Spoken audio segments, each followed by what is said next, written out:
ఈ తెలంగాణ యుద్ధ నౌక ఈ తెలంగాణ పోరాటానికి తెలంగాణ ప్రజల యొక్క ఆత్మగౌరవమైన గద్దరన్నకే ప్రవేశం లేని ప్రగతి భవన్ను ఇవాళ బద్దలు కొట్టి నా 4 కోట్ల తెలంగాణ ప్రజలు ఎప్పుడు కావాలన్నా ఎక్కడికి వెళ్ళాలన్నా ఆ ప్రగతి భవన్ గేట్లను ఇనుప కంచెల్ని బద్దలు కొట్టిన ప్రభుత్వం మా ప్రభుత్వం, ప్రజలెన్నుకున్న ప్రభుత్వం, ప్రజా ప్రభుత్వం. ఎన్నికల్లో పోటీ చేయడానికి ఇస్తే కాంగ్రెస్ పార్టీ తరఫున నిలబడి ఓడిపోయిందే చంద్రశేఖరరావు. గత పాలనలో ఎంపీగా గెలిపించిందే కాంగ్రెస్ పార్టీ. గత పాలనలో షిప్పింగ్ మినిస్టర్ ఇచ్చిందే కాంగ్రెస్ పార్టీ. ఆ తర్వాత కార్మిక శాఖ మంత్రి ఇచ్చిందే కాంగ్రెస్ పార్టీ.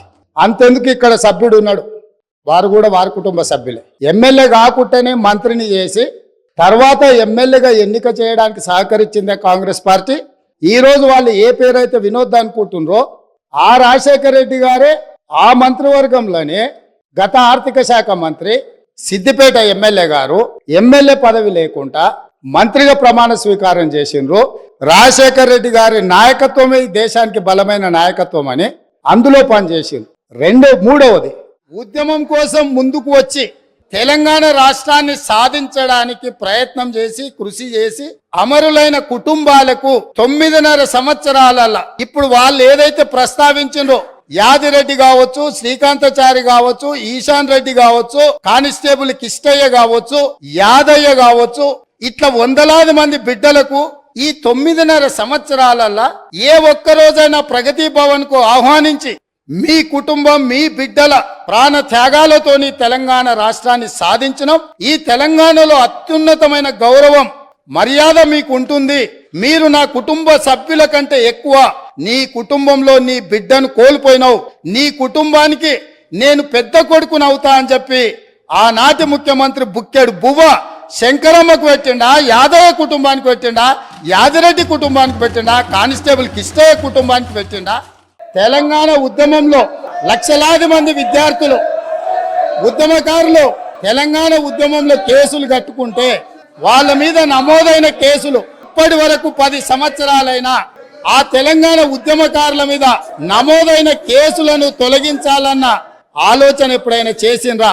నేను ఈరోజు మీ ద్వారా అడగదలుచుకున్నా, ఈరోజు మీ ద్వారా తెలంగాణ ప్రజలకు నేను చెప్పదలుచుకున్నా, జూన్ 2, 2014 నాటికి తెలంగాణ రాష్ట్రం ఏర్పడే రోజుకు గౌరవనీయులైన మాజీ ముఖ్యమంత్రి వర్యులు కల్వకుంట్ల చంద్రశేఖరరావు గారు వారి కుటుంబ సభ్యుల మీద ఉన్న ఉద్యమ కేసు ఎన్ని, తెలంగాణలో లక్షలాది మంది విద్యార్థులు, నిరుద్యోగ యువకులు, ఉద్యమకారుల మీద ఉన్న కేసులెన్ని, ఈ తెలంగాణ రాష్ట్రం ఏర్పడ్డ తర్వాత వాళ్ళ ప్రభుత్వం ఏర్పడ్డ తర్వాత వాళ్ళ మీద తీసిన కేసులన్నీ, తీసుకున్న ప్రత్యేక కార్యాచరణ ఏంది, తెలంగాణ బిడ్డల మీద ఉన్న ఉద్యమ కేసులను తొలగించినవన్నీ, వాటి మీద ఎప్పుడైనా ఆనాటి ముఖ్యమంత్రి గారు సమీక్ష చేసి ఈ కేసులు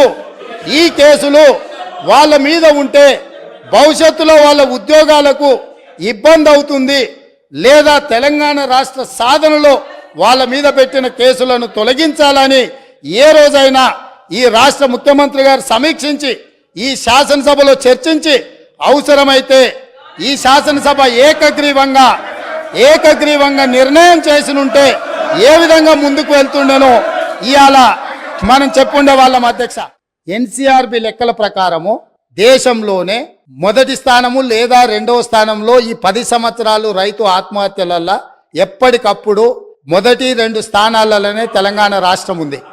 8,000 చిల్లర రైతులు ఆత్మహత్యలు చేసుకున్నారని ఎన్సీఆర్బి లెక్కలు చెప్తున్నాయి. అధ్యక్ష, రాష్ట్ర ప్రభుత్వమే రైతు బీమా పథకం తెచ్చినము అని గొప్పగా చెప్పుకున్నారు. అధ్యక్ష, రైతు బీమా పథకంలో 2018 ఆగస్టు నెలలో ప్రారంభించిన రైతు బీమా పథకంలో అర్హులు ఎవరో తెలుసా అధ్యక్ష?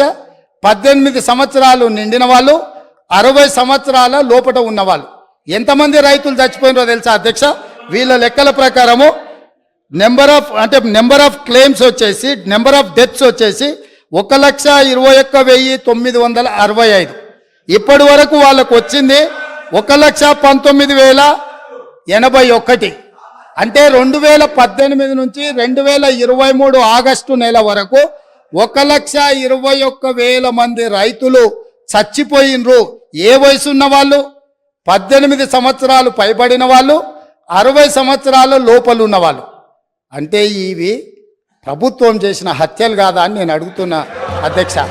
ఇదా రైతు ప్రభుత్వం? మరి గుర్తుందో లేదో ఇప్పుడు గుర్తు చేయదలుచుకున్న అధ్యక్ష, 10వ తరగతి ప్రశ్నాపత్రాలు వాట్సాప్లలో తిరుగుతూ 10వ తరగతి పరీక్షలే నిర్వహించలేని అసమర్థ ప్రభుత్వం ఆనాడు ఉండే.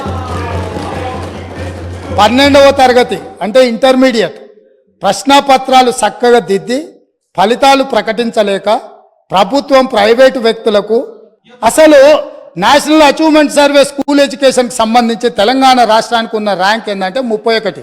రాష్ట్రాలే కాదు యూనియన్ టెరిటరీల కంటే కూడా అధ్వానంగా తెలంగాణ రాష్ట్ర విద్య ఉంది అని అంటే ఈ తప్పకుండా వాళ్ళు తల వంచుకోవాల్సిందే, సిగ్గుపడాల్సిందే అధ్యక్ష.